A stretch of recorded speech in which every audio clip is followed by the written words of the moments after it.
I used to believe that if you gave enough time, talent, sweat, loyalty, people would remember. They'd acknowledge it, respect it, protect it. I learned the hard way that people have short memories, especially when there's money on the table. 16 years ago, Madison's father's company was circling the drain. The product idea was solid, a modular architecture for adaptive energy grids, but execution? Non-existent. No funding, no leadership, no vision. Her brother Henry had burned through half their early investor trust just trying to make a prototype blink. It was a mess. And yet, there I was, an idealistic 29-year-old engineer with a solid Stanford pedigree, 2 patents already under my name, and the kind of tunnel vision that passes for ambition. I stepped in because Madison believed in me. Or maybe she just said she did. I rebuilt their system from the ground up, turned a fragile dream into a viable product, and brought in the team that scaled it. I worked 18-hour days, slept in the server room more nights than I care to admit, and when their first pitch to Vistron Capital nearly collapsed, I salvaged it mid-meeting with a technical demo I coded in 2 hours flat. We raised $2 million the next week. Now, 16 years later, the company, Synergen, was worth $80 million with real momentum and international clients. And I was still there, still building, still steering the ship. Or so I thought. That night in Dallas was supposed to be a celebration. An anniversary for the company, the family, maybe even Madison and me, though that word had started feeling a little weightless lately.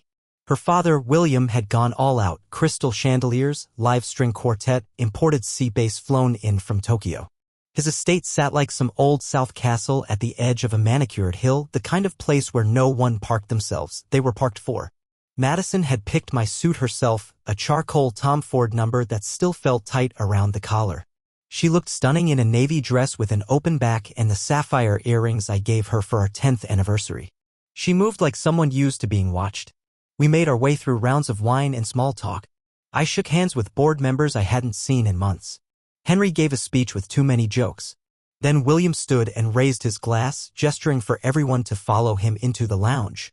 There, on a massive flat screen above the fireplace, a sleek montage began to play, the humble beginnings of Synergen.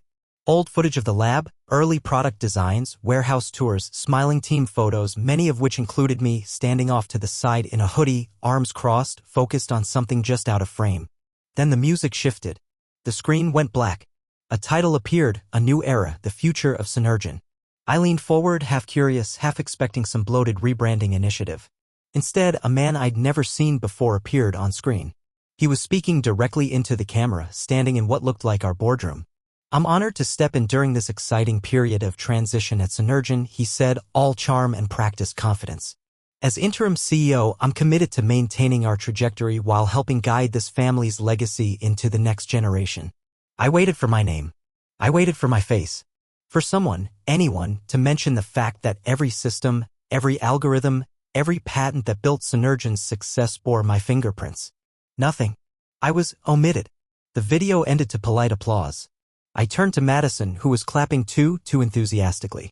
"Did I miss an email?" I asked, keeping my voice light. "Who's the guy with the politician smile?" She didn't meet my eyes. "That's Evan Carter," she said. "He's a transition hire. Just until things settle." "Settle from what?" She laughed. "Oh, come on, Ollie. You know how Dad gets. He overproduces everything." I didn't laugh. I just nodded. But something in me was shifting, like I just stepped into a house and realized the furniture had been rearranged without my knowing. We moved on to dinner, then drinks on the veranda. People floated by with congratulatory comments about the company's direction and how proud the family must be. No one said my name. At one point, I slipped into the hallway to take a call from a colleague in Berlin. While I waited for him to connect, I stepped into the study. It was quieter there, darker. The kind of room where secrets settle into the walls. That's when I saw it. Madison's phone, resting face up on a leather-bound planner, lit up with a message preview. "Evan, we're still good for tomorrow? I'll pick up the keys." My first instinct was to look away like I'd just caught a stranger naked. But my second instinct, older, colder, was to lean in. The message disappeared just as Madison stepped into the room, smiling too fast. "Hey," she said, scooping the phone up. "Everything okay?" "Yeah," I said too calmly. "Just waiting on Berlin." She kissed my cheek. Too lightly. "Come back out soon. Dad wants to open the 98. As she left, I noticed she kept the phone in her hand this time. Clutched. Protected. That was when my stomach turned. Not because of the name Evan. or the keys. But because she hadn't even flinched. Not really. I stood there for a long time after she left, staring at the bookshelf behind William's desk. It was filled with titles about legacy and empire and competitive edge. I couldn't tell if I felt like an architect admiring the walls he built, or a prisoner trying to map the way out. What struck me most wasn't the omission in the video, or the mystery man smiling into my boardroom. It was the tone of the room all night. People didn't look at me with reverence or respect anymore. They looked at me like I was part of the past, a relic. And that message, the one from Evan, it wasn't a misfire. It wasn't meant for me to see, but it wasn't meant to matter if I did. Something had already been set in motion, and I was clearly not meant to be part of it. I couldn't sleep that night.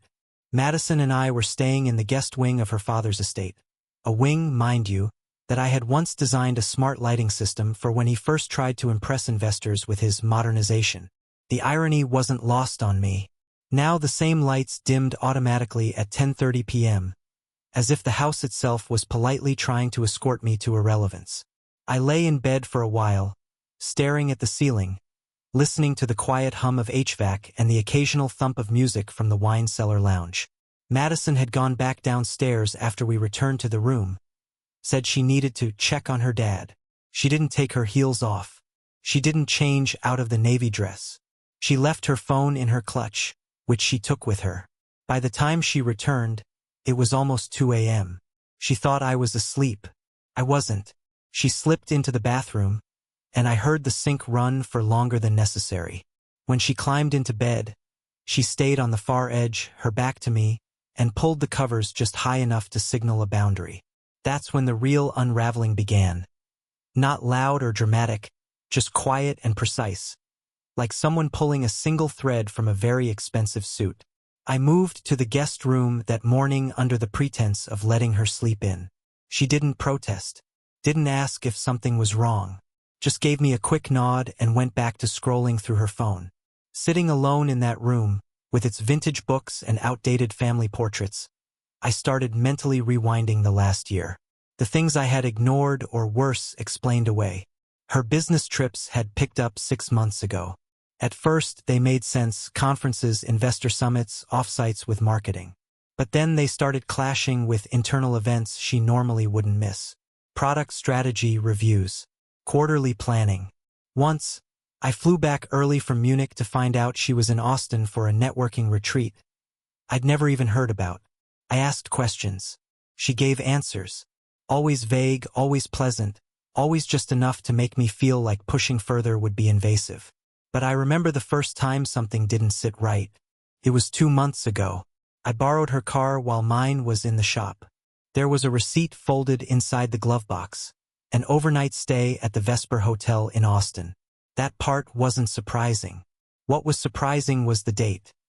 It overlapped with a week she claimed to be in Seattle. I had asked her about it casually, pretending it was a scheduling mix-up. "Oh, that?" she'd said, brushing her hair behind her ear like she always did when stalling. "We had to pivot midweek. Seattle got canceled, and the whole thing moved to Austin. You were slammed that week. I didn't want to bother you. I let it go. I didn't want to be that husband." Funny how being reasonable can sometimes be the biggest mistake of all. The more I thought about it, the clearer the pattern became. Her affection had changed. Not all at once, but gradually, like water cooling. Her hugs got shorter. Her kisses more perfunctory. When we talked, it was about logistics, deliverables, calendar events, reminders. We stopped having real conversations. Stopped laughing. Stopped debating new books or late-night tech trends. It was like someone had put our marriage on mute. And her phone got the phone. For years, she left it anywhere. Kitchen counter, nightstand, bathroom sink. Now it never left her hand. It was always face down, always locked, always accompanied by that awkward flick of her thumb when a notification buzzed nearby. I'd hear her pacing in the other room late at night. Soft voice, hushed tone. She'd say it was work or her mother or stress. Always something benign, and always just enough truth to avoid suspicion. But now that I was paying attention, really paying attention, it was obvious. She had been separating herself from me. Not just physically, emotionally. Strategically. I realized that everything from the dinner playlist to her new wardrobe to her choice of conferences had subtly shifted in one direction, away from me. Her preferences had changed. Her tone had changed. Even the perfume she wore had changed. I used to catch hints of orange blossom and sandalwood when she got home from work. Now it was something muskier, heavier. Like the scent had changed to suit someone else's taste. I sat in that guest room, staring at the muted wallpaper and trying to remember the last time she had reached for me first. The last time her hand had found mine just because she wanted to. The last time she had looked at me like I mattered. I couldn't remember. And that was the worst part. The realization that I had been watching the ship drift away for months and I had convinced myself the tide would bring it back. Later that afternoon, I wandered out into the garden with a mug of lukewarm coffee, trying to clear my head. I passed William speaking with one of the board members, a guy from Chicago whose name I couldn't remember. They stopped talking when they saw me. "Oliver," William said, his smile tight. "Getting some air?" "Trying to." "Good," he said. "Don't work too hard this weekend. Let the team handle things for once." He meant it as a compliment, probably, but it didn't feel like one. It felt like a nudge toward the exit. That evening, Madison barely spoke to me. She was wrapped in calls and text chains. I asked her if she wanted to take a walk, just the two of us. She hesitated, then said maybe later. She never followed up. I watched her from the window as she strolled down the gravel path with a glass of wine and her phone pressed to her ear. She was smiling. Genuinely smiling. And I knew without needing to see the screen that she wasn't talking to anyone in our family. That night, I stared at the ceiling again, this time in the guest bed. The silence was louder than ever. I pulled out my laptop and opened our company's internal org chart. I knew most of the names. But one stood out now: Evan Carter. New listing. Director of Strategic Brand Initiatives. Chicago-based. And then, beneath his profile photo, the line that stopped me cold. Board Observer, Product Transition Committee. Product transition? That was my domain. There was no reason for him to be involved in that. Not unless. Because. It all began falling into place. The leadership shift. The absence of my name in future planning. The message on Madison's phone. The Vesper hotel receipt. The emotional withdrawal. The secrecy. The quiet smiles. And that's when I knew. This wasn't just an affair. It was an extraction. I didn't need confirmation. Not really. The gut already knew. The body always knows. The mind just needs permission to catch up. But I wasn't about to confront Madison without a plan, not when she was clearly 10 moves ahead. Whatever was happening between her and Evan wasn't impulsive. It had structure. Strategy. She was building something parallel to me while smiling across the dinner table. So I gave her what she wanted: distance. Space to move. I let her operate as if I were still asleep at the wheel. But privately, I got to work. I called a man named Daniel Price, a boutique PI out of Austin who used to do financial trace work for corporate divorces. I told him I needed a discreet consultation, no records. We met in a hotel cafe 2 hours outside Dallas.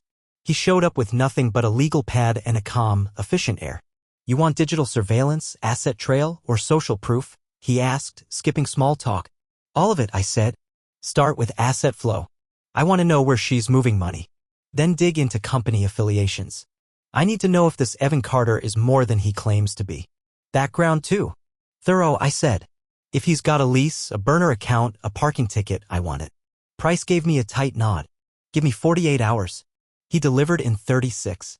I'll never forget sitting in my hotel room, lights dimmed, laptop open, heart racing, not from anticipation, but from the strange calm that comes right before a storm. The kind where your nerves have already surrendered and you're just waiting to see where the pieces fall.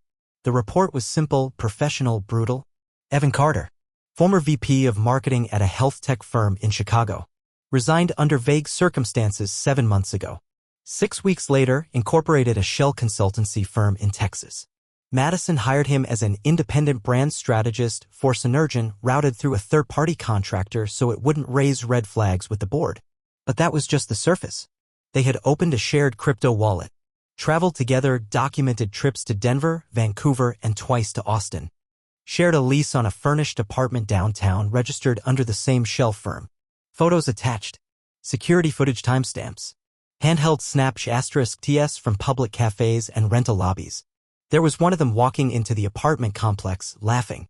Another of Madison with her hand on his back. Nothing salacious. But an asterisk mate. 2 in asterisk mate for someone who told me she was exhausted from long days with procurement. And then the financial trail. That's where it hit. Evan had been receiving monthly consulting payments double what Synergen's C-suite budget allowed. Internal notes between Madison and her brother Henry justified it as retention necessary for transition stability. But it wasn't just the money, it was the narrative they were building behind closed doors. Price had recovered email drafts, board briefing notes, even a potential press release. The story was simple. Oliver Brooks, the founding technologist, is voluntarily stepping back to pursue passion projects in green innovation. He'll remain on as a symbolic advisor, passing the torch to Evan Carter, who will lead the company's next chapter in brand-driven evolution. They had scripted my exit, planned it, dressed it up as empowerment, but they hadn't checked the foundation. Because what they failed to understand, what they never truly appreciated, was that Synergen's core technology didn't just come from me. It was me.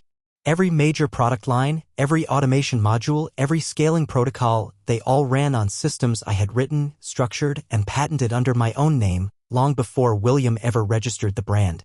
That was the fatal error. In cutting me out, they forgot who owned the power grid they were standing on. I pulled up my legal archive and cross-checked every patent. Confirmed the active filings. Ownership, Oliver James Brooks. Licensing rights, currently leased exclusively to Synergen under a renewable 3-year term. Next renewal? In 4 weeks. I exhaled slowly.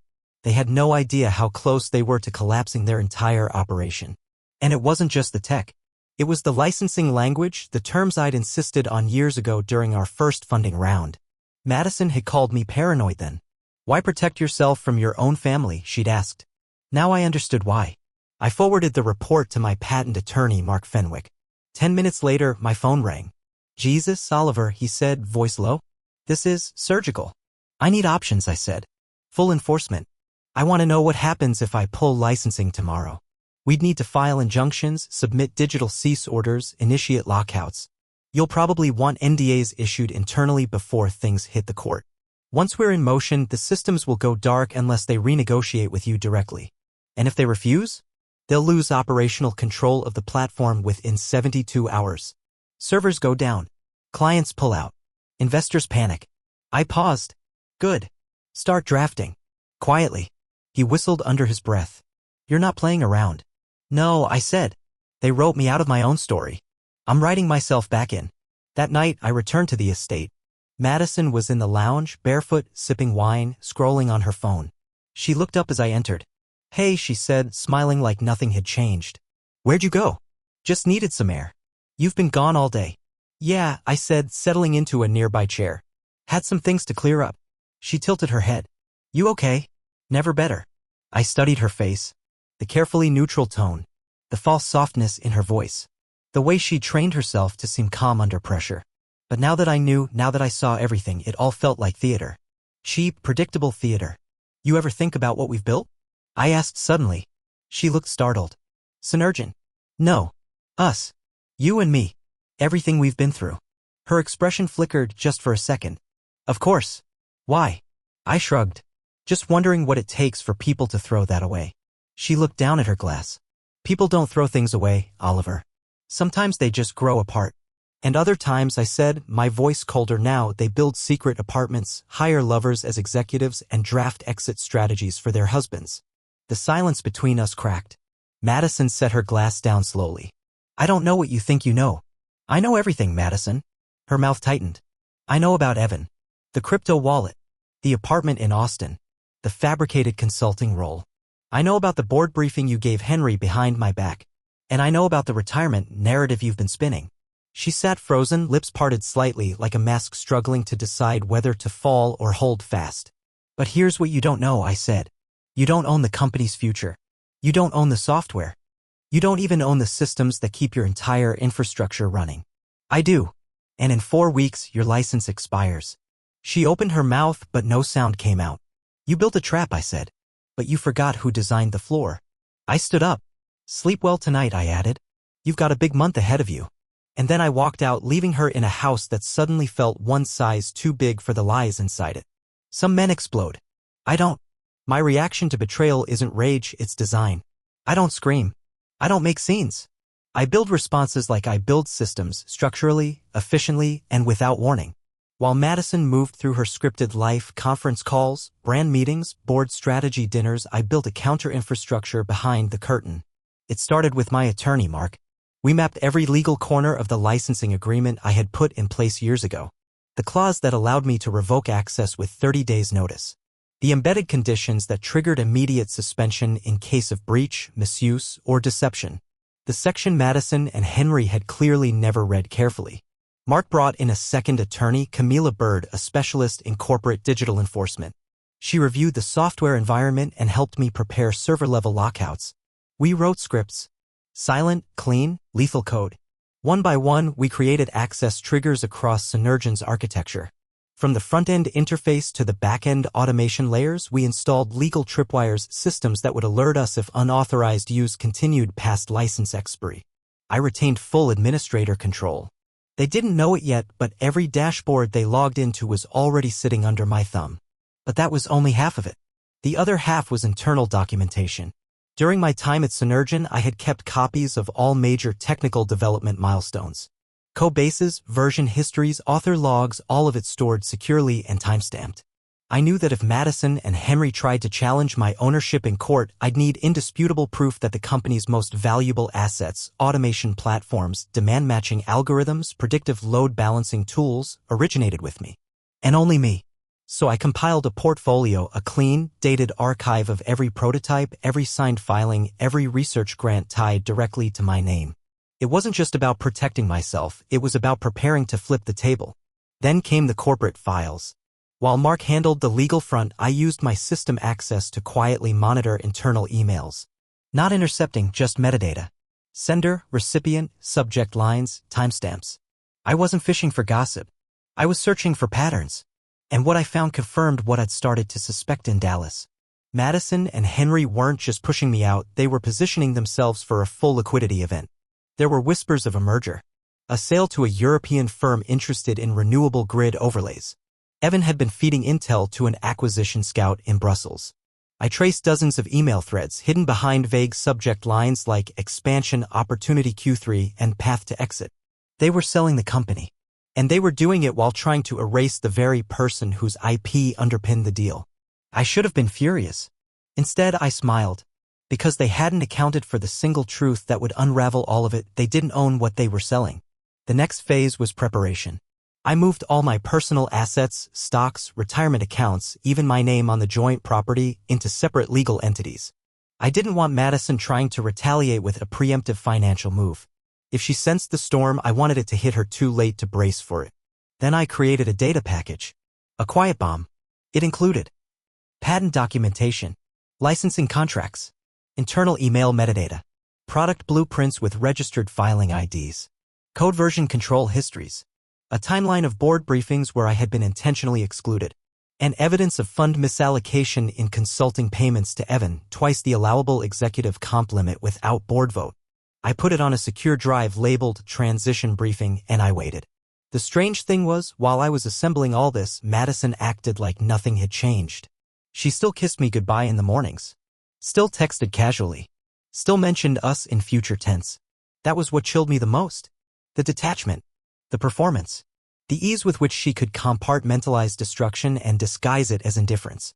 I began to wonder if she even saw me anymore, not as a husband, not even as a threat. Just a relic. A fading figure from a chapter she had already closed in her mind. But I wasn't gone. I was behind the wall. And now I was holding the switch. 1 week later, I received a notification from the internal monitoring system. An outbound data packet had been sent from Madison's terminal to an IP address in Luxembourg. Likely an exploratory handoff to a potential acquirer. And that meant they had crossed the line. It was time. That morning I filed the paperwork. Official revocation of Synergen's software license, effective in 28 days. Immediate termination of any third-party use involving pre-sale access. It was signed, notarized, and sent directly to the board with a formal cover letter stating my intent. But I didn't stop there. I scheduled the release of the data package. I didn't send it immediately. I just placed it like a time capsule on a shared internal network, labeled in a way that only those who were paying attention would notice. sys_origin_ovr.bach. It was a warning sh*t. That evening, Henry called me for the first time in months. Hey man, he said, his voice breezy. Saw you flag some stuff in the admin panel. Everything okay? I didn't respond right away. Just running some maintenance, I said calmly. Right? Cool. Listen, I heard from Madison that you might be considering stepping back a bit. No, I said simply. Not anymore. He paused. Oh. Well, just so you know, we've got some pretty exciting partnerships lined up. Might be worth sitting down and discussing how we can, evolve your role. I smiled. Let's schedule something. Soon. Great, he said. We'll loop in Evan too. Looking forward to it, I lied. I hung up and sat in silence for a long time. That phone call told me everything I needed to know. They were nervous. They didn't understand the extent of what I'd done, but they knew something had shifted. And Evan? The so-called interim CEO? He hadn't reached out at all. That wasn't confidence. That was retreat. Madison came home late that night. She smelled like hotel soap and wine. She slipped off her heels, walked into the kitchen, and poured herself a glass without looking at me. You eat already? She asked, as if we were two roommates sharing a calendar. Yeah, I said, not turning away from my laptop. She nodded, took a sip, and walked upstairs without another word. I watched her go. Watched the back of the woman who once begged me to believe in her dreams. Who used to sit on the floor beside me during all-nighters humming along to my debugging music. Who had once believed I could build anything. I still could. And now I was building the end of her fantasy. Quietly. Completely. They scheduled the board meeting for Tuesday morning, 10 a.m. sharp on the executive floor of the Synergian campus. It wasn't a full assembly, just a quarterly alignment per the calendar invite. But I knew what it was, a prelude to my burial. They thought I'd show up alone. I didn't.